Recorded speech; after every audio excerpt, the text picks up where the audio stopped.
Adelante. Don Marquito, quisiera que por favor me explique y de una manera más entendible esto que dice en la Biblia sobre que los pecados pagarán hasta la segunda o tercera generación. Por favor. Perfecto. Vamos al texto y con la Biblia en la mano para encontrar que, por una vez más, si leemos la Biblia, la Torá en la literalidad, vamos a encontrar contradicciones.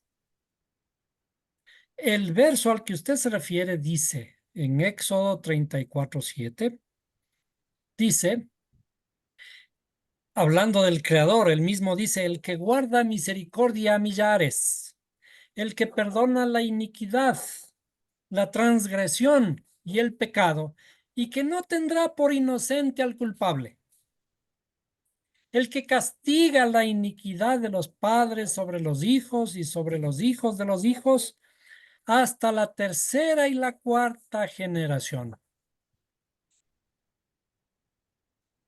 Parece que está describiendo al inicio, y veamos, inclusive dice, entonces pasó el Señor por delante de él y proclamó, el Señor Dios compasivo y clemente, lento para la ira y abundante en misericordia y fidelidad.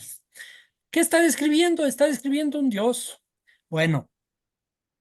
Y sin embargo, dice, el que guarda misericordia a millares, el que perdona la iniquidad, la transgresión y el pecado. Pero no tendrá por inocente al culpable, el que castiga la maldad de los padres sobre los hijos y sobre los hijos de los hijos hasta la tercera y cuarta generación de los que me aborrecen. Un Dios bueno en la mitad del verso y un Dios terrible en la segunda mitad del verso. Ahora, vayamos a ver qué dice Deuteronomio 24:16.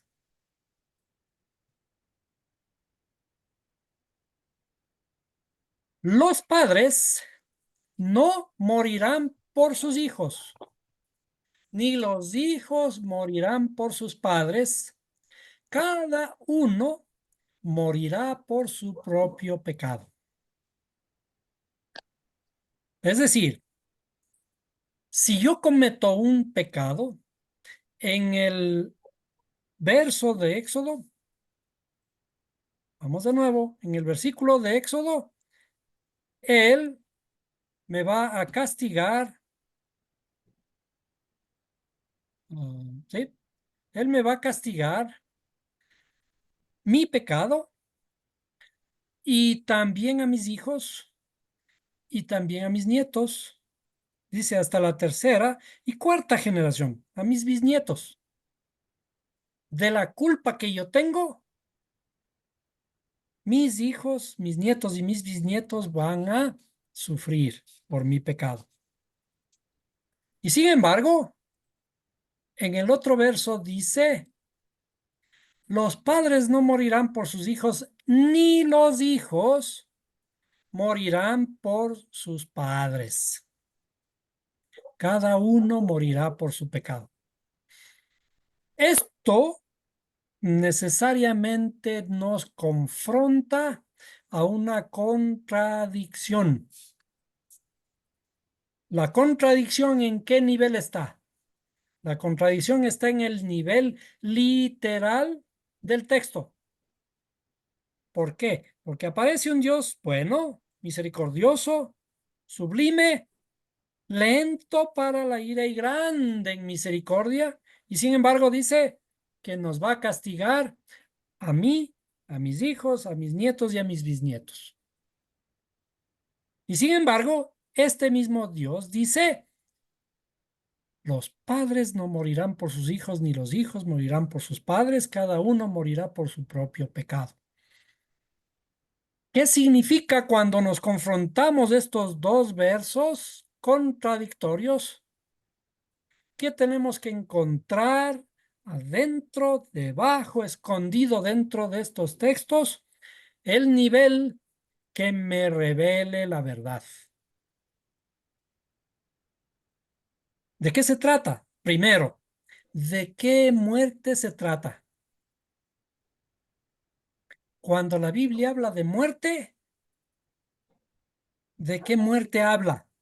¿Está hablando de la muerte del cuerpo o de la muerte del alma? La muerte del alma. La muerte del alma. Pero además sabemos que el alma es eterna. Otra contradicción más. ¿Cuándo muere el alma? El alma muere cuando se separa del Creador. Es una alegoría de que nos separamos de la luz, que nos separamos del conocimiento. Cuando estamos en oscuridad, estamos muertos. Y es por eso que inclusive el apóstol Pablo nos dice, porque antes estabais muertos en vuestros delitos y pecados. Es decir, cuando estamos en lo que conocemos como pecado o estamos separados del Creador, en ese estado nos debemos considerar muertos. Y es por eso que todo esto concuerda también con la poesía. Muy bien lo dijo un poeta colombiano. No son muertos los que en dulce calma sus restos posan en la tumba fría. Muertos son los que llevan muerte el alma y viven todavía. ¿Qué es estar muerto, por tanto? Estar muerto es no crecer. Estar muerto es estar felices en nuestra zona de confort. No pensar, no razonar. Eso es estar muerto. Cuando además cometemos alguna torpeza, esa torpeza nos separa de la divinidad. Estamos en oscuridad, vendados nuestros ojos. Cuando estamos en oscuridad, estamos muertos, separados de la divinidad, lo que conocemos como la gloria de Dios. ¿Y qué tenemos que hacer cuando nos acercamos al Creador?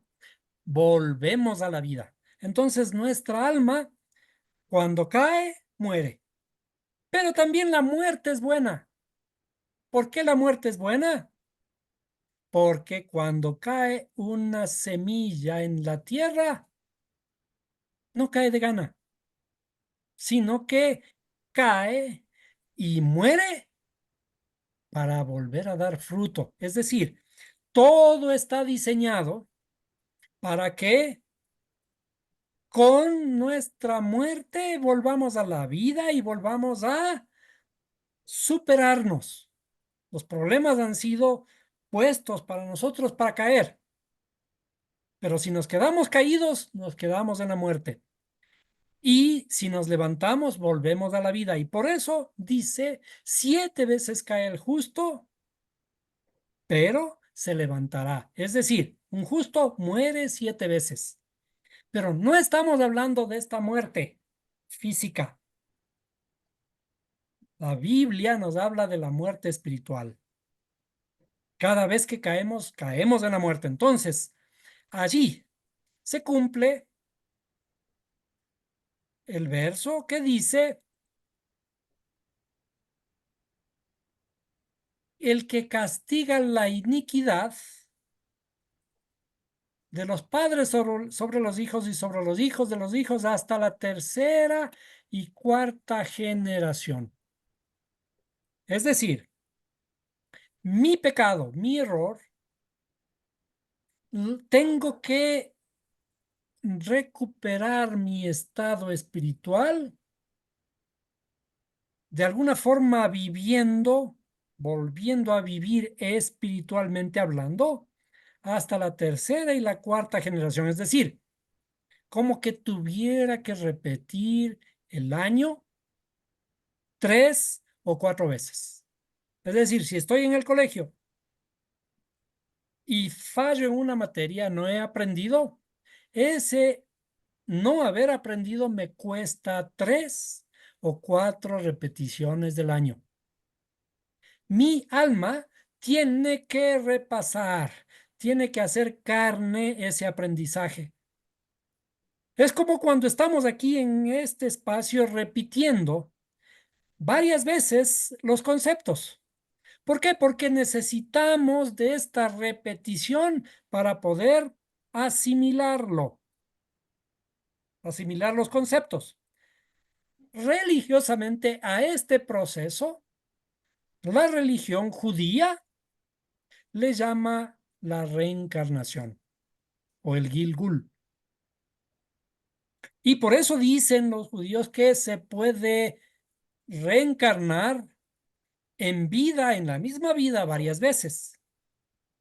Pero recuerden que esos son conceptos literales religiosos.